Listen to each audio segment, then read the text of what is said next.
49ers Web Zone No Huddle podcast. We're part of the Odyssey Network. I'm Al Sacco with Brian Rennick, and we're kicking off the show today with a former Pro Bowler and three-time Super Bowl champion. He's the host of the Stinkin' Truth podcast and the new show, Breakfast Ball on FS1. He's Mark Schlereth. Mark, thanks so much for the time, buddy. Oh, it's my pleasure. It's good to be with you. How are you, buddy? I'm doing great. You know, Mark, I was doing some research on you today because we've had you on a couple times, but we haven't really had a chance to talk to you about your career. And I had you up on Pro Football Reference, and I knew you were a Pro Bowler, and I knew you won Super Bowls. But one thing I saw that I thought was kind of amazing, you played in 15 playoff games. You won 12 of them. And I was like, I mean, I knew you had success, obviously, with Washington and the Broncos, but I just thought that was amazing. And obviously, you have great players that you played with, but you played for Joe Gibbs and you played for Mike Shanahan. Those are just two amazing coaches. Can you talk a little about the traits that they had and what you think made them both so successful as head coaches? Yeah, there's several things that really made them successful. One, and I always say this, there's kind of two types of fear. There's the biblical sense of fear, which when they say in the Bible, like the fear of the Lord, that is like an awesome reverence or respect, right? And so Joe Gibbs and Mike Shanahan both had this awesome respect, reverence from the players, right? And you've got to have that to be able to lead men. So there's that aspect of biblical fear. There's also the aspect of fear. Like those guys would cut you if you didn't perform. It's just the way it is, right? There was a no nonsense approach to the way they led their football teams. And if you did not produce and you did not do what you were asked, and if you were a receiver that wouldn't block, or you just don't get to play. And so there was that kind of just that kind of atmosphere within our organizations. And so so that was, both types of fear were present in our organization. The other thing they did a phenomenal job of is really helping the player understand the whys, the kind of the W's, the who's, the what's, the whys. And so it wasn't just that we were going to run a play. We're going to run this play, and here's why we're going to run it. Here's how we're going to run it. And here's the ultimate benefit that will, and here's why it will benefit our football team. And if you're completely sold out to that, Kyle does a phenomenal job of this. I'm sure he's gotten it from his father.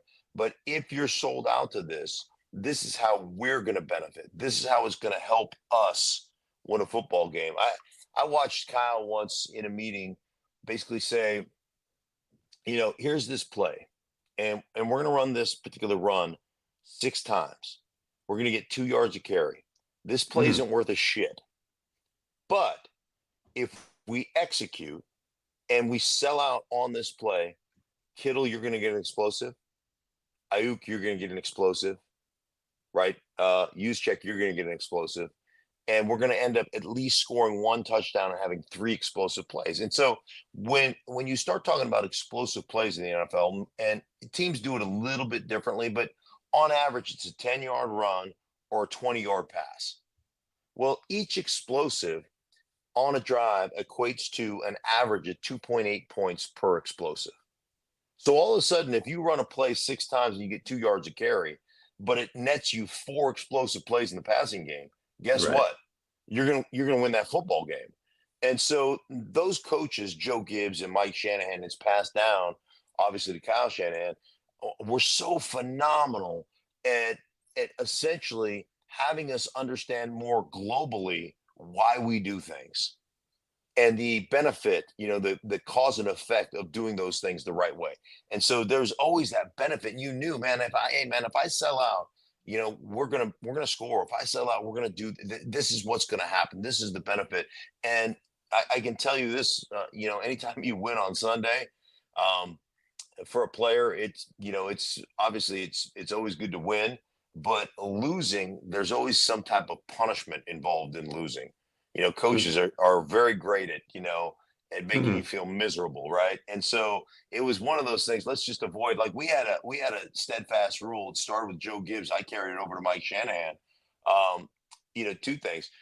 Mondays, if we won, we didn't have to come in and watch film with coaches, right? So you didn't have to get your ass chewed by your coach. The grade sheets were there. You watched it on your own.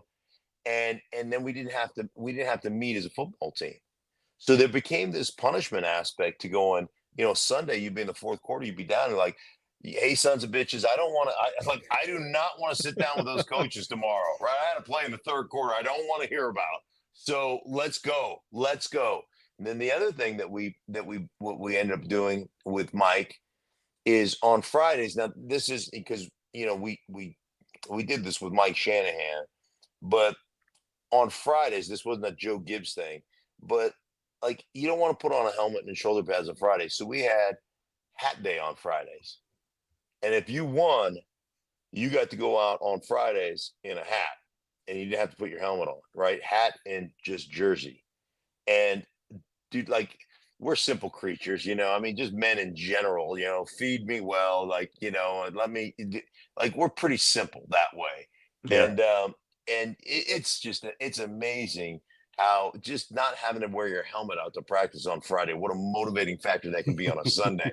And so Yeah. little things like that, were this reward system. But like I said, it was really about how we're going to play together and what we're going to do to kind of create this opportunity for one another. And so, and that's the other thing. It's really about one another. Hey guys, if you sell out on this, and really sell the run on this, hey man, he's going to get a big time play, and we're going to score a touchdown. And it's fun to see how all of us working together create an opportunity for someone. So that's what I loved about those guys and how they were really similar. Shifting to the Niners a little bit, the big story seems to be Brandon Aiyuk, and Trent Williams is almost flying under the radar here. And Trent Williams may be the most important player of the 49ers when you look at how good he is and what he brings.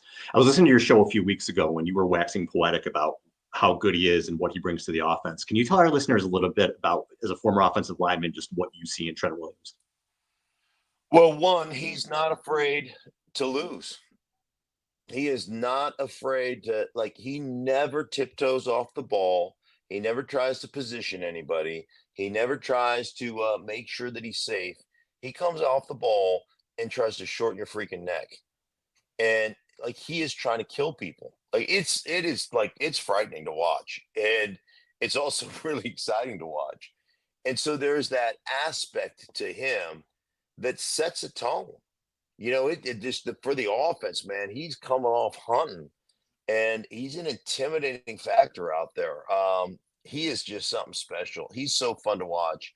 And he does fly under the radar because everybody makes the big deal out of the receiver, which is kind of ridiculous. But I think one of the reasons he probably flies under the radar is because Trent Williams is so damn good, he doesn't need to practice. Like this might be the best thing. What Mhm. has he played 14 years? Just having his body healthy. Like Trent, you just do whatever it is, a freak show from another planet does. And then you come in when we're ready to have you come in. Like I have no doubt in my mind that they'll come at the 11th hour. They'll go, here's your agreement. He signs it and he's in, and he's still the best left tackle in football without ever taking a snap in the preseason. So I just don't have a lot of fear about about Trent Williams. Like, hey, Yeah. just hang tight, buddy. We'll get you when we need you. So I almost feel, and I haven't talked to anybody about this, but I almost feel like there's a wink wink handshake deal with Trent. Like we'll be good. And so I almost feel like that's probably why there's not a lot of talk, because he is that Yeah. important. I agree with you. So yeah, I wanted to ask you this too. Do you think the missing training camp thing is a little bit overrated? Because remember, Bosa said last year he signed, what was it, 3 days before the season? He said, you know what, it took me a little while to get in football shape. Trent's a different animal, but for somebody like Ayuk or another player, do you think that's really important for them to be here and get these reps? I think as you age and you get to be a veteran, there's this kind of a scale of diminishing returns on practice. Hmm. Like when you know what you're doing, you've done it, well for a long time. But as a younger player, you're always learning things. You're always getting that feel for the game. And let's face it, Ayuk has been what, two back-to-back 1,000-yard seasons, but his first Hmm. season or two, there were some questions there. That wasn't as good as the last couple of seasons were. So, um, I think there is, to an aspect, like a guy like Bosa or a guy like Ayuk, who who you're required to be, more physically fit. Like I mean, I will tell you as an offensive lineman, once I block you or if I cut you or, once the ball goes outside, you as a defender have to chase it. Like that's your Mhm. responsibility. I just walk to the next place we're going to huddle. I don't give a rip. Like Right. we complete a ball 30 yards down the field. I just like this, like, wow, good one. And then I walk to the next huddle, like, so there's not as much cardiovascular fitness required to play O line than there is, defensive end or wide receiver. So I think that the timing of that, the other thing that happens is the way we train today, like in the off season, it's a problem because you don't train like football players. You train like Mhm. track stars. And so there's this kinesthetic awareness of running a route and having somebody in phase, bumping on you and doing all that stuff. That stuff is real. And I think it's one of the reasons, like in my opinion, um, and I don't know the statistical analysis on this, but I think there are far more, it feels like there are far more soft tissue injuries, far more ACLs, Achilles Yeah. during training camp than there ever has been. And I think it's because we don't train like football players. So all of a sudden you get out there and now you're playing football and you got somebody bumping into you. There's a proprioception like skills, and how to lean on people and and nobody does that anymore. Like we used to beat the crap out of each other in the off season, right? I mean, we did one-on-ones. It was, hey, we wear helmets out there without shoulder pads or anything. It was full speed, no pads. Let's go. And we did full speed one-on-ones, full speed reps all off season, and they've taken that out of the game. Um, and I think that leads to eventually more injuries because your body just Mhm. isn't prepared to do that. And I think for both Aiyuk and for a guy like Bosa last year, those reps are a little bit more important than they would be for Trent Williams. Yeah, it's like you don't develop those calluses, right? You're just Yeah, not in football form to go. The Niners, one thing that's been a concern this preseason so far is injuries. And they've played 60 games the last 3 seasons, and they've made it far to have, really heart-wrenching losses. Now, you didn't have that problem in the Super Bowl. You won all your Super Bowls, but did have some playoff losses along the way. How hard is that to come back from when you get that far, a divisional round or a championship or a Super Bowl, and say, yeah. oh, we made it this far and now we have to start over? Is there like a mental thing that you have to get over with that? Yeah, I think anytime you lose in the playoffs, you know how close you are. And there's a sliding scale of disappointment. I'm sure losing in the Super Bowl is incredibly disappointing, right? Because you're the last two standing. Sometimes when you're beat up and you lose in, you lose in a wild card, you're like, man, that sucks to lose, but God, I need to have this surgery. And Mhm. there's kind of that light at the end of the tunnel, so to speak.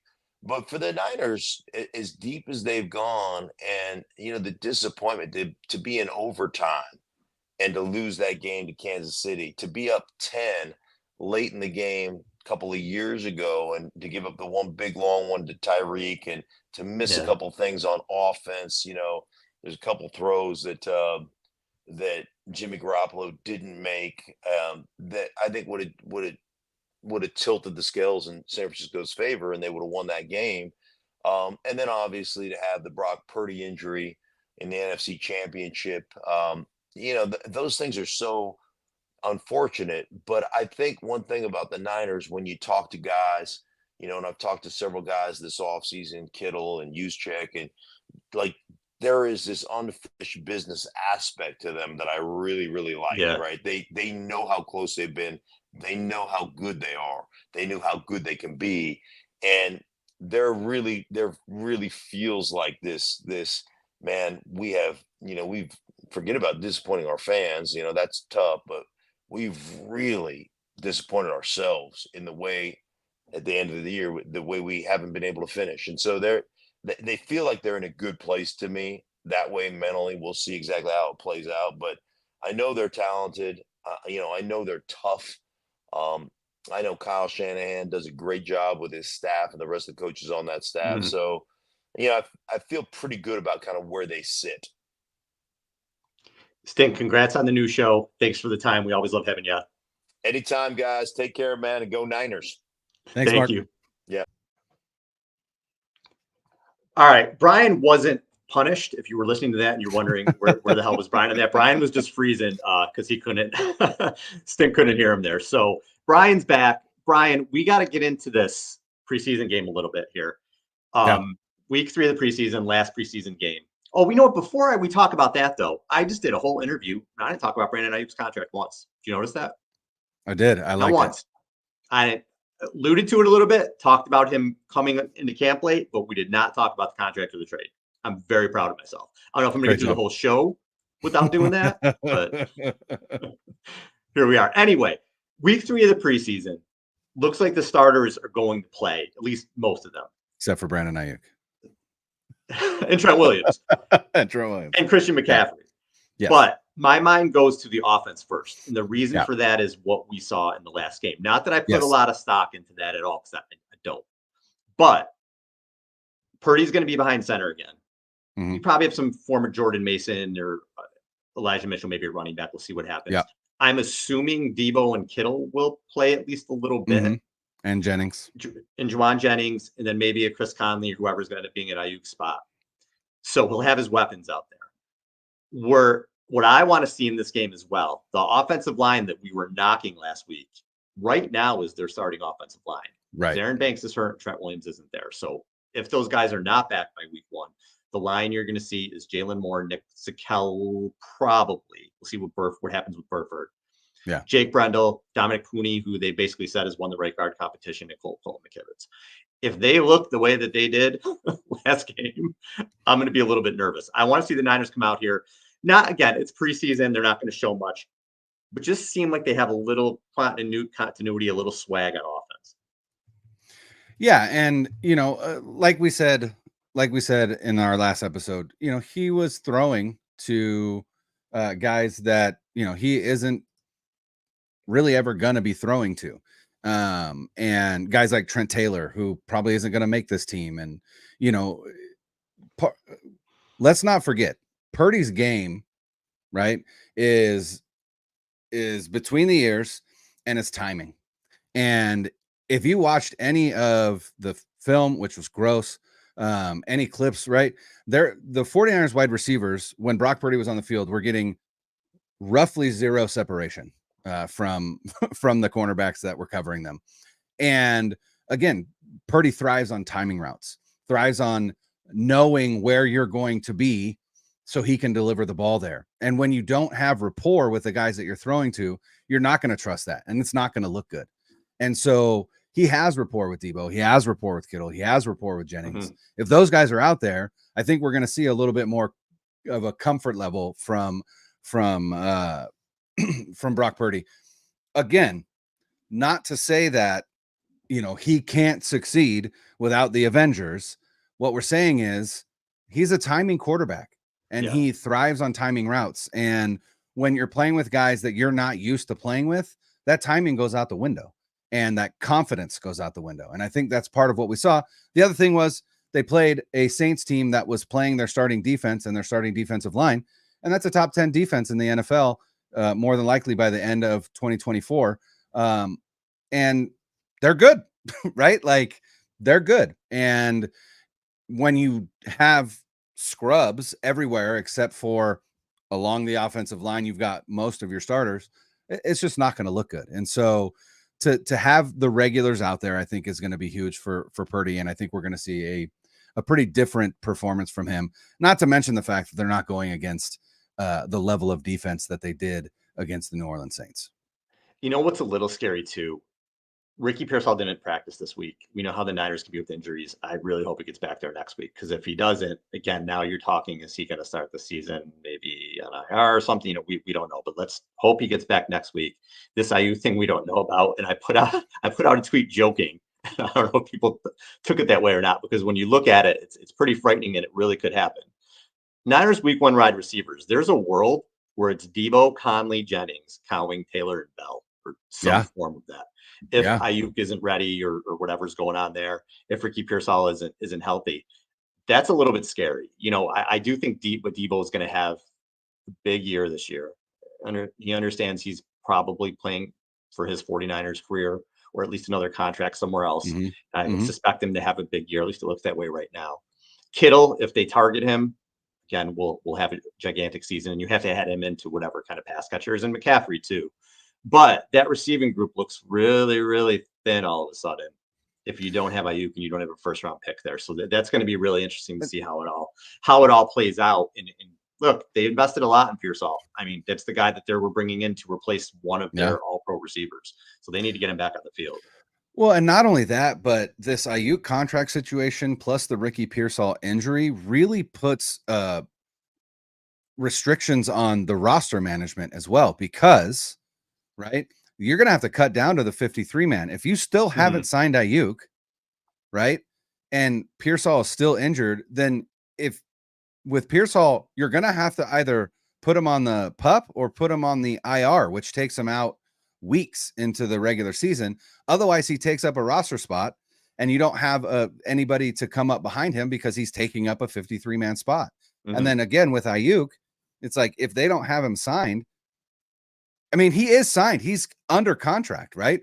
I don't know what the roster ramifications are because he hasn't reported, right? Or he's sitting in, but what does that look like when he's under contract? Because again, we're not talking about a free agent that they're trying to negotiate with. This is a player that is under contract for them that has to take up a 53 man spot. So again, if both of those guys are taking up a spot, Ronnie Bell and Trent Taylor don't even have a spot. Like they can't even be on the roster. So like this shit has to get figured out, and soon, because the rubber is about to meet the road when it comes to that 53 man. And both of those players, Aiyuk and Pearsall, are really throwing a wrench in what they can do when it comes to constructing that roster. Yeah, for sure. And defensively in this game, the secondary, I think, has looked great. I'm really excited about the secondary. If Hufanga's not ready, I'm confident enough that George Odom can kind of, be okay for a few weeks there and fill in if he needs to.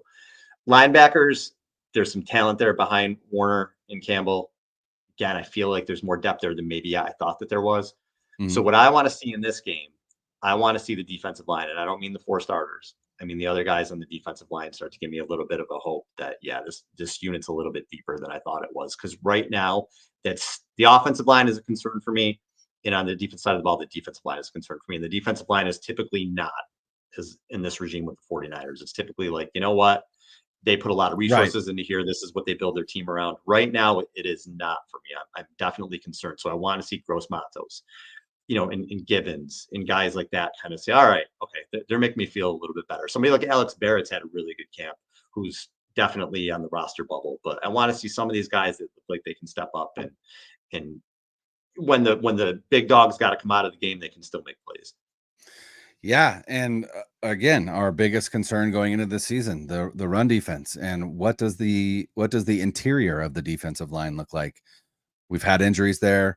Kalia Davis is out for a while. I don't know that everyone that's going to make the 53 man roster is currently in camp with the 49ers.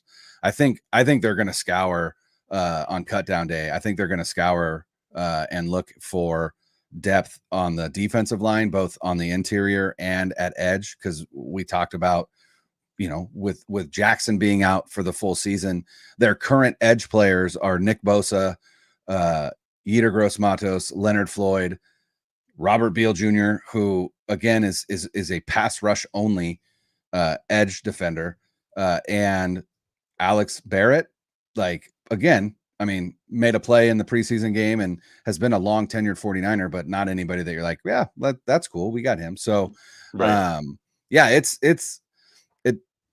it doesn't look great right now, and they've got money this year to address it if need be. I know that their preference would be to not touch that so it rolls over, right? So that they, can do the Brock contract and all of that. I get that. But again, you got to compete this year as well. And so I wouldn't be surprised if we see some movement there to try and add, because it's not looking good right now.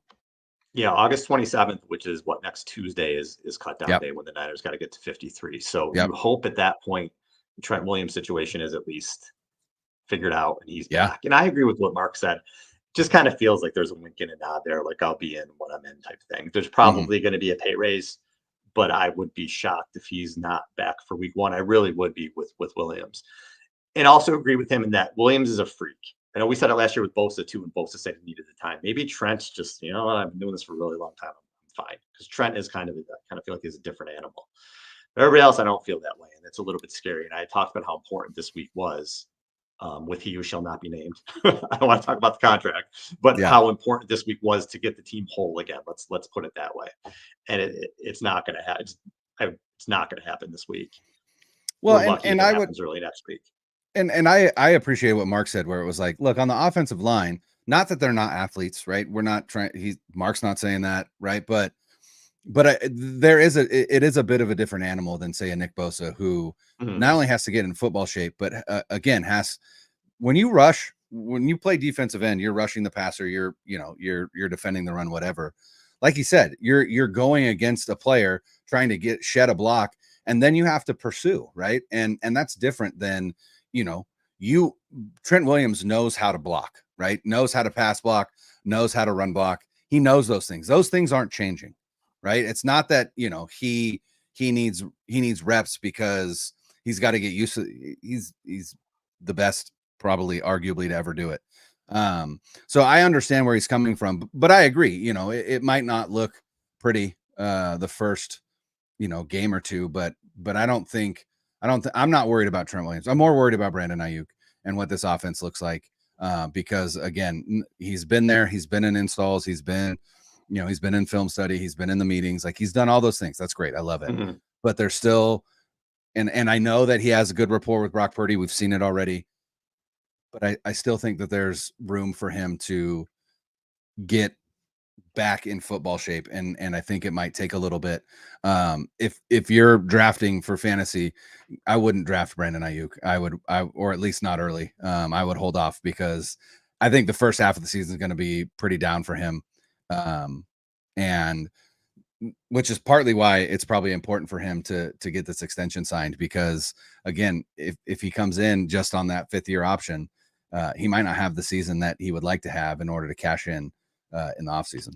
Dude, all these guys for fantasy, Lamb, Chase, and Aiyuk. Yeah. So I have an 8th pick in one of my fantasy drafts, and I'm like, okay, I think there's 8 players. So you got McCaffrey in no particular order. McCaffrey, Bijan, Breece Hall, and then the 5 receivers are Hill, Jefferson, Lamb, St. Brown, and Chase. So I'm thinking, all right, at 8, I'm getting one of those guys to follow me, and then I'll figure it out from there. But if Lamb and Chase still aren't in camp, or they're not, then what do you do? Do you take those guys and then not have somebody maybe for 3-4 weeks? So I thought I was in like this catbird seat of like, yeah, okay, I'm at 8. I'm going to get one of these 8 guys. Now I don't know. Do I take AJ Brown? Do I take Jonathan Taylor at 8? I don't know, man, but it's weighing on my mind. I got to figure it out. I would take Jonathan Taylor if it were me. At 8, really? Just over because I'm not convinced. Well, is it PPR? Yeah. Maybe AJ Brown over Jonathan Taylor, but I think it's close. I think it's coming back. I like maybe Pacheco, Derrick Henry. I'm hoping for running back coming back that way, but we'll have to see. If I take a running back in the first round, then I'm not going to love my first receiver. I don't know, man. I just want everybody to sign and get in camp. Speaking of signing, did you see this AJ Terrell deal today? Yeah. With the Falcons. The first thing I said, shit. Yep. Shit. Because the 49ers have 2 corners that they need to sign. These contracts are just absolutely out of control. Every position, position right now. So if you didn't see this, I'm sure most of the people listening to this did. AJ Terrell is a cornerback for the Falcons. He signed a 4-year, $81 million extension that includes $65.8 million in effectively full guarantees for a corner. Now we're talking corners. Remember when Fred Warner's contract was huge at $20 million or whatever he's making right around there? Now we're talking corners there. And I was like, well, the Niners, this is why the Niners got to lock Lenore up. And a lot of people said to me, and I might have missed this, that Silver said they tried to and wanted to wait this year. Yeah, Lenore wanted to play out. I didn't see that. Lenore bet on himself. So he wants to play this year out. If he plays this year the way he did last year, I mean, again, it's going to be astronomical. And then you have Ward there too. So are the Niners going to have to decide? And these are real conversations that we need to have now. I know you're like, let's get through the season, but they take so long to make decisions and work these contracts out. Like they have to say, all right, this is the guy we want, and you just got to get this shit done. They have 26 free agents next year or whatever it is after the season. So I saw that and I'm like, oh shit, man. it's a roster reset next year for sure. It is, Because right? yeah. I mean, a lot of the stars are still going to be here. The big names will likely still be here. But they've gone the last 2 seasons with a lot of like 1 and 2 year contracts, or 2 year contracts that are really just 1 year contracts. Yeah. Yep. But there's going to be there's going to be a lot of players that are going to be not 49ers after the 2024 season. One of Lenore and Ward, I believe, will be gone. I think Hargrave will be gone. There's Greenlaw's going to be gone. there's a lot. Yeah, Greenlaw's probably going to sign a deal that they can't or won't match. So and I think in their mind, Lenore is the guy because he's younger, right? If you're locking up a cornerback, you want to lock them up for their prime, and while Charvarius Ward is still really, really good, if you sign him to a 4-year deal, you're signing him for those last 3 years are going to be in his 30s. So that's not necessarily ideal. Whereas Lenore, I think right now is 26. I think he's the same age as Brandon Aiyuk. Again, you're paying him into his prime. Yeah, right. So I would imagine that Lenore is the guy that they choose, just because of the youth and the fact that he's one of their guys. They drafted him, whereas they brought Ward in. Now, maybe they get creative and figure out a way to sign both, but I doubt it. But that's where guys like Renardo Green, where you see some flashes in the preseason, you go, look, if he looks the way that he does in the preseason, and by the end of this coming season, he's looking, then you're good. Then you're golden, right? Now you've got Lenore, you've got Green, you've got youth there. And, maybe you do re-sign one of the older guys like a Yadam or whatever, but to a more modest deal, or whatever the case may be. So, yeah, I mean, it's the Terrell deal hurts the 49ers because it almost certainly means that they can't sign both Ward and Lenore. And that's where I think it hurts the most. All right, Brian, I know we got to kind of cut this short tonight. You got a big practice coming up here. I do. The Brian Trash is a legendary softball coach in the West Coast. If you know 10U softball, fall ball. We are the Trash Pandas. And that's a double A team for the Angels. You said? Yeah, it's the Angels double A team. Yeah, I gave my kiddo 3 options. It was the Trash Pandas, the Rumble Ponies, or the Flying Squirrels, and so the Trash Pandas won out.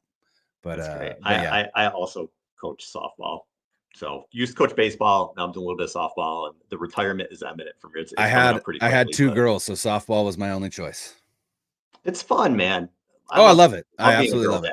Yeah. It's good times. All right. Well, you go try not to. What did you tell them last year? If you take a pitch, you're not only failing your team, you're failing yourself. What was that advice you gave them? I don't know. I probably said something, and it's probably just something that being a smart ass with you, and something that I'd never tell, those girls up there shaking like, I gotta swing. No, my mantra for them, and I told them this, Tuesday was our first practice. I said, as arguably the greatest coach of all time, told his players, be a goldfish, right? And I think softball, baseball, that is tantamount, right? You got to have a short memory, because in a sport that is predicated essentially on failure, you can't get down on yourself too long. Otherwise it's going to get ugly quick. So, I'm teaching my Trash Pandas to be a goldfish. All right. Well, we're out of here for the week, unless Numbnuts decides to sign his contract, and then we'll come back on and do an emergency pod. But unless that happens, we'll talk to you next week. For Brian, I'm Al. Later.